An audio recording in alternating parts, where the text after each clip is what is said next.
there is actually a quite important part on skills. And there we lay out a roadmap of interaction between the EU and national member states. You are right, very much of this roadmap is possible only if member states accept to collaborate with the EU. So there isn't any compulsion here. There isn't any, I would say, obligation, but just incentives, information. The very first thing is to what we call skills intelligence effort. In other words, there should be assessments of what the skills are, what the skills needed are.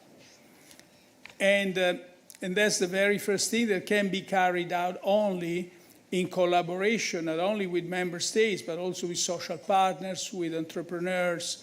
Right now, a very common and most used form of skill of training is in the company, on the factory, on the job. And that's why the participation of entrepreneurs and companies and social partners is essential. There's no plan without them. It's also there is a deliberate prescription about dedicating a share towards adult learning and vocational training, focusing on strategic sectors and occupation. And there's also now, all this implies incentives rather than obligations. And there is also a part which is dedicated to ex post evaluation of how effective all these training programs are.